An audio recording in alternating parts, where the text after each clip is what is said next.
from the other room, which means fearlessness. So they recite it, but we practice it. So thank you very much, the fearless Vaibhashikas. It was wonderful to hear these words, which are extracted directly from the Abhidharma Kosha itself, and then the Vasubandhu got it all the way from Sutra, so we were hearing the actual words of the Buddha in many, many instances. Like the classification of the Four Noble Truths are coming from his very first speech or sutra, as well as the classifications of the ayatanas and dhatus are coming directly from sutra. So it was very moving to hear that coming from memory. Maybe you were wondering that you didn't hear the actual debate, right? Like refuting the modes and so on. I can assure you that they know it very well. But the reason why we didn't demonstrate it here is that the Vaibhashika tradition is said to rely on the sutras as the source of validity and not debate. They did not really engage in debating the way we see it in other philosophical schools, so we were honoring that. If you are looking for reasonings, then this will be in the next installment. So this is the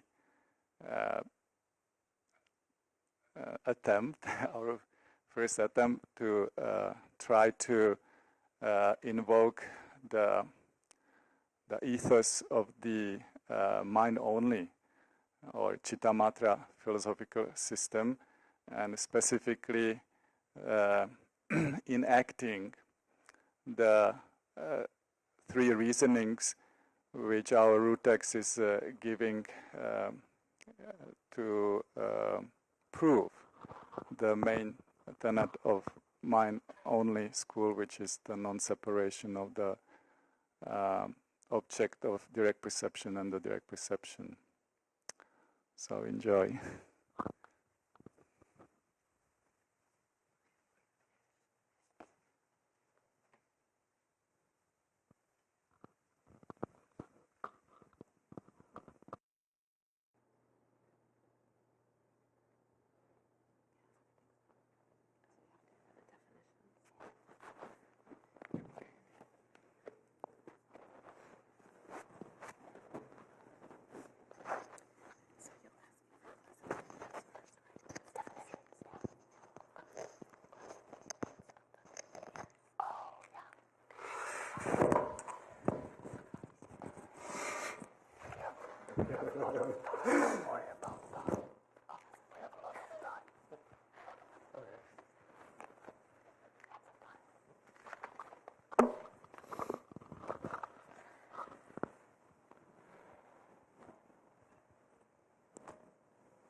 There is no classification of the imputed nature.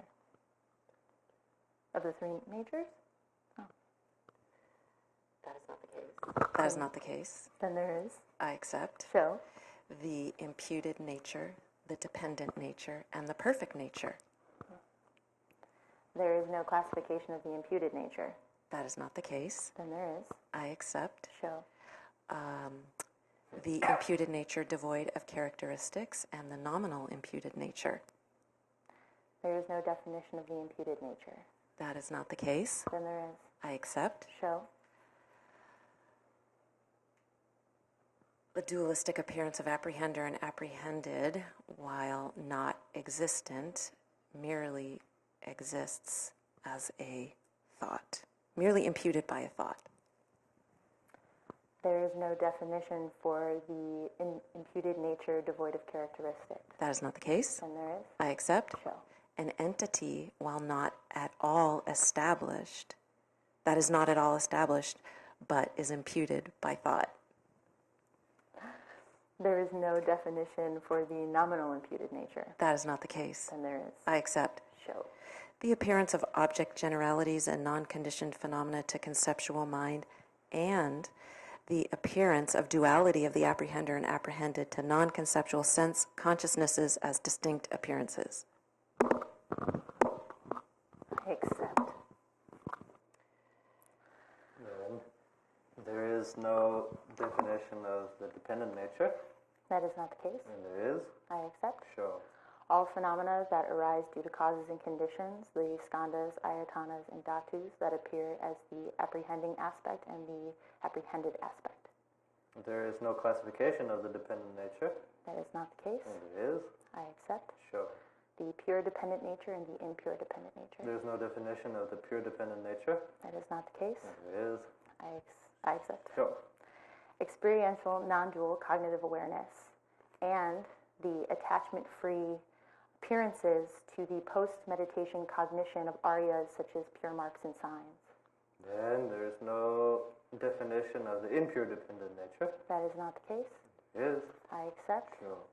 The impure world, that is the non-dual mind and mental events of the three realms that appear as the duality of subject and object due to the power of habitual tendencies. There is no classification of the impure dependent nature. That is not the case. Is? I accept. Show. The dependent nature in the mode of appearance and the dependent nature in the mode of abiding. There is no definition of the dependent nature of the mode of appearance. That is not the case. And it is? I accept. Show. The collection of the 8 consciousnesses and the habitual tendencies that exist within the all-base consciousness. Then there is no definition of the dependent nature of the mode of abiding. That is not the case. It is? I accept. Show. The merely self-luminous ultimate nature of the of consciousness of the dependent nature. There is no definition of the perfect nature. That's not the case. Then there is a definition of the perfect nature. I accept. Show. Non-dual dharmata that is empty of the ground of confusion, the dependent nature, and the confusion itself, the imputed nature. There are no equivalents of the perfect nature. That's not the case. Then there are. I accept. Show. It's stud. So suchness, the perfect limit, signlessness, ultimate, and dharmadhatu. There's no classification of the perfect nature. That's not the case. Then there is. I accept. Show. The unchanging perfect nature and the unmistaken perfect nature. There is no definition of the unchanging perfect nature. That's not the case. Then there is. I accept. Show. A non-implicative negation, dharmata that is non-dual suchness, empty of both the ground of confusion, the dependent nature, and the confusion itself, the imputed nature. There is no definition of the unmistaken perfect nature. That is not the case. Then there is. I accept. Show. In the wake of emptiness, of both apprehended and apprehended, the non-dual self-awareness is real and substantially established.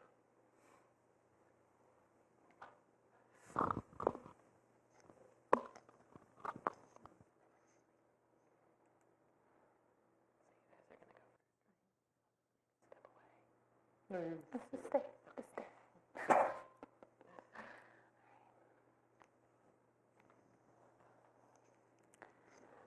So our first debate will be of the reasoning of definitive simultaneous observation between the challenger, myself, which will be an aspectarian view, and between the defender, Christian, which is a non-aspectarian view. There is no relationship between an appearing object and the mind that apprehends it. That is not the case. Then there is. I accept. Show. Musun. What is included in what? The mind that is the apprehender is included in an appearing object. Give examples of the 3 possibilities. An example of something that is both an appearing object and the mind that is the subject is the mental event of suppleness. An example of something that is an appearing object but not a subjective mind is the heat in this suit experienced by the body consciousness. And an example of something that is neither an appearing object nor a consciousness that is a subject is a non-conceptual direct experience of a cessation. It doesn't exist. Okay. So the heat in the suit and the body consciousness that is apprehending it are not different in substance. Not different in substance. Why? The heat of the suit and the body consciousness that apprehends it are not different in substance because they are definitely always simultaneously observed. Subject is not the reason. They are separately observed. There's no example of an object and a consciousness that and separate from a consciousness that apprehends it. Can you say it again? There is no example of an object separate from the consciousness that apprehends it. Oh, that's not the case. Then there is. I accept. Show. The red pillow over there that I'm not experiencing right now is an example of something that's an object but separate from my consciousness. The red cushion is merely a conceptual imputation. Why? The red cushion is merely a conceptual imputation because it is not observed directly by your eye consciousness.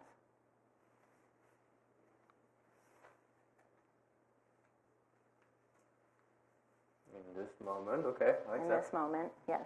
I accept. Okay. So that red cushion is not an example of an object separate from the direct consciousness apprehending it.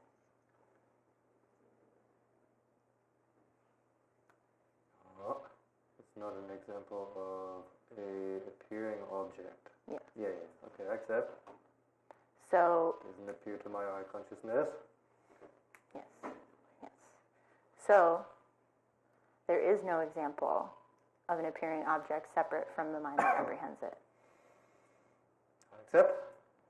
So the heat of your suit and your body consciousness that is apprehending it is not different in substance. Why? The heat of your suit and your body consciousness that is apprehending it are not different in substance because they are definitely always simultaneously observed. And I couldn't come up with an example where they were separate, so I accept. So the relationship between an appearing object and the mind that apprehends it is not musum. I accept. There is no relationship between an appearing object and a mind that apprehends it. That's not the case. And there is? I accept. Show. Why? Because whatever is an appearing object is a mind apprehending, and whatever is a mind apprehending is an appearing object. I accept.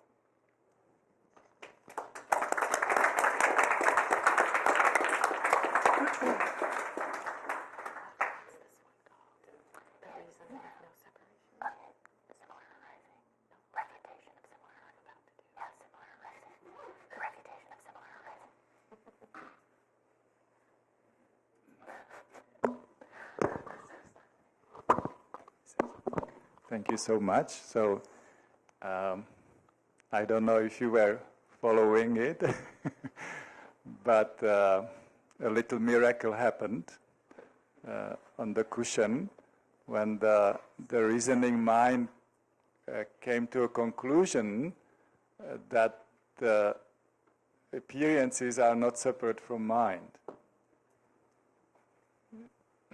So that's nice.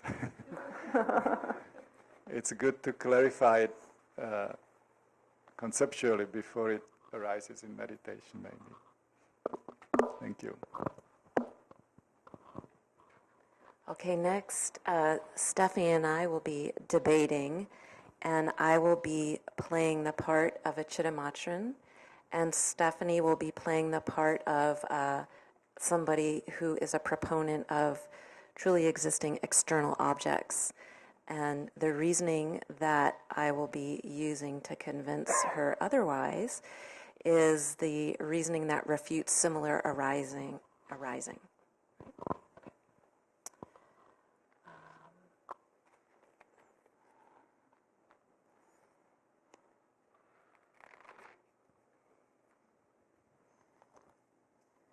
So there's no relationship between mind and phenomena that is separate from mind. That is not the case. Then there is. I accept. Show. Gawa. Why? Because whatever is mind is not phenomena separate from mind, and whatever is phenomena separate from mind is not mind. Give examples of the three possibilities. An example of mind that is not phenomena separate from mind would be the mental event sleep. An example of phenomena separate from mind would be the color blue. And then an example of neither would be horns of a rabbit. Well, actually, all phenomena of the three worlds are mind only. Why? All phenomena of the three worlds are mind only because they're not separate from mind. Subject is not the reason. All phenomena of the three worlds are not separate from mind. For what reason? Because they're commonly shared. Okay, so all objects of sense consciousnesses are mind only. Why? All objects of sense consciousnesses are mind only because they're not separate from mind. Subject is not the reason. All objects of sense consciousnesses are not separate from mind.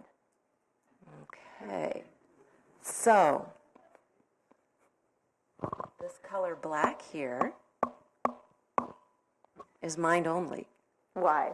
This color black is mind only because it's not separate from mind. Subject is not the reason. Okay, so for what reason are you saying this color black is separate from mind?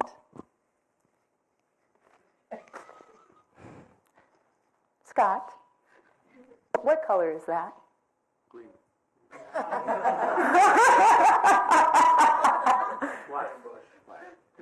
Cody, what color is that? Don't think too much. Everyone, what color is that? That's my reason. Okay, so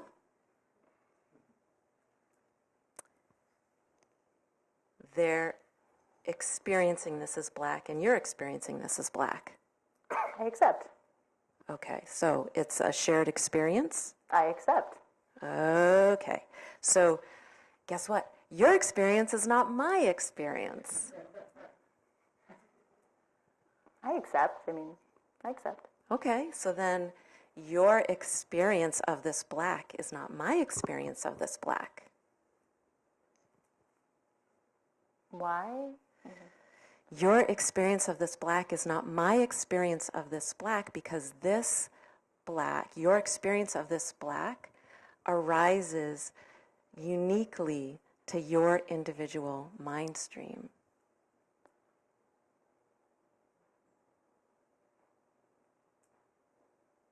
I accept. So your experience of this color black is not my experience.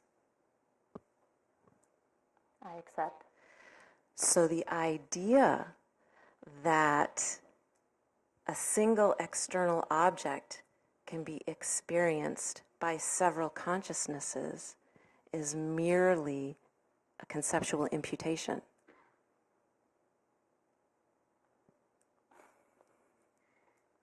I accept. Okay.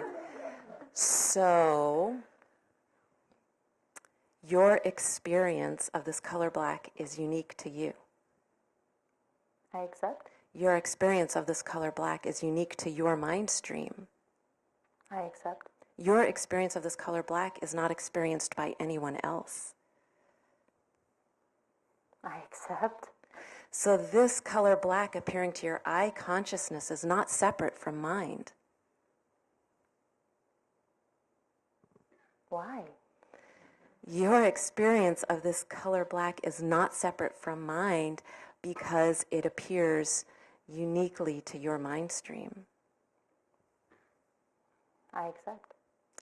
So your experience of the color black is not separate from mind. I accept. So your experience of the color black is mind only. I accept. Ah, so all sense objects are not separate from mind. Why? All sense objects are not separate from mind because they appear to individual mind streams. I accept. So all sense objects are not separate from mind. I accept. So then all phenomena of the three worlds are not separate from mind. Why? All phenomena of the three worlds are not separate from mind because they can only appear to one unique mind stream. I accept. So all phenomena of the three worlds are not separate from mind. I accept. So all phenomena of the three worlds are mind only. Why? All phenomena of the three worlds are mind only because they're not separate from mind. I accept. All phenomena of the three worlds are mind only. I accept.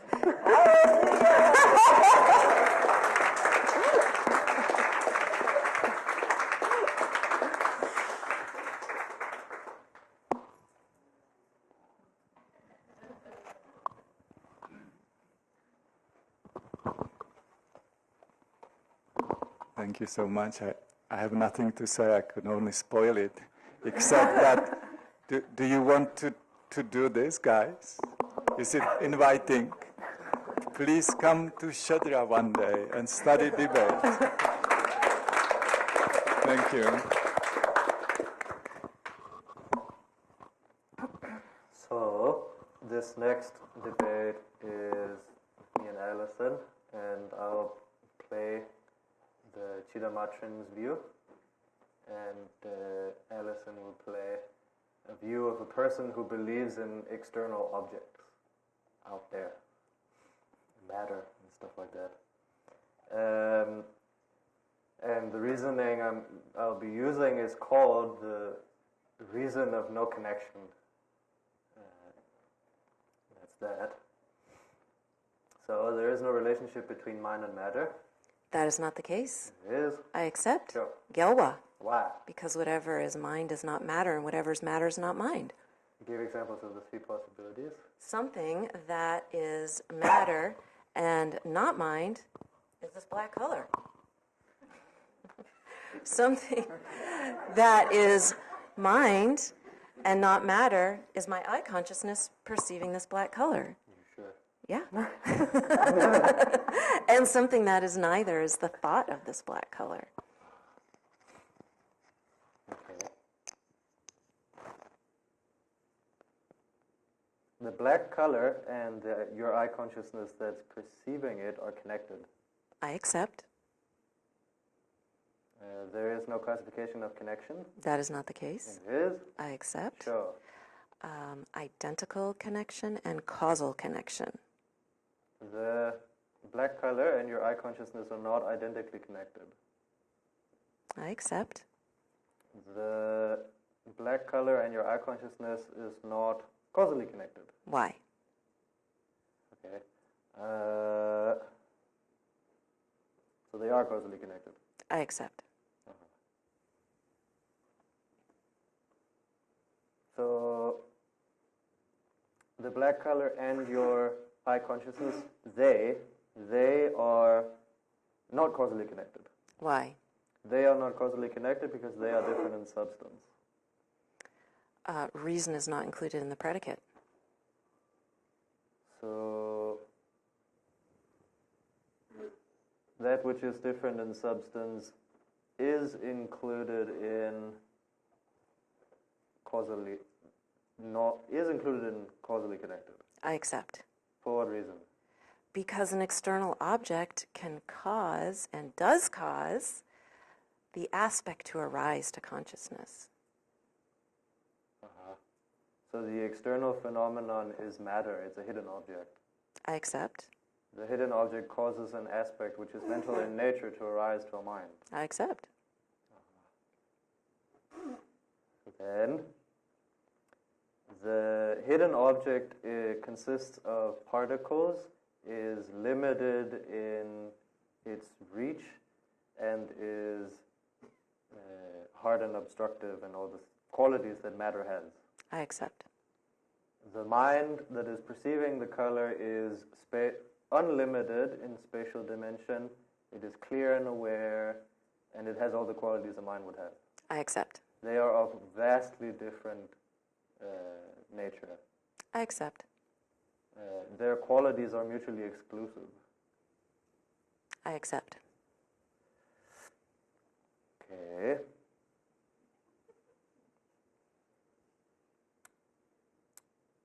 One causes the other. I accept. For what reason? How does it cause the other? Substantially. It's a substantial cause. The hidden object is not a substantial cause for the aspect to arise to mind. Why? The hidden object is not a substantial cause for the aspect to arise to mind, because the hidden object is a different substance than the aspect that is arisen in mind. They're different in substance.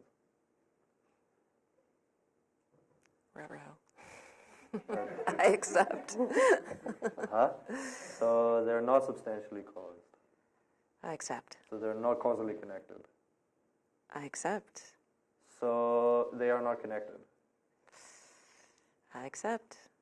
So then your eye consciousness can't see that color black. Why? Because they're not connected, as you just said. So korsum, so absurd stuff happened. So then your eye consciousness can see that color black. I accept. So they are connected. I accept. So they have to have the same substance. I accept. So then that substance is mind. I accept. So then they are, the color black is not separate from mind. I accept.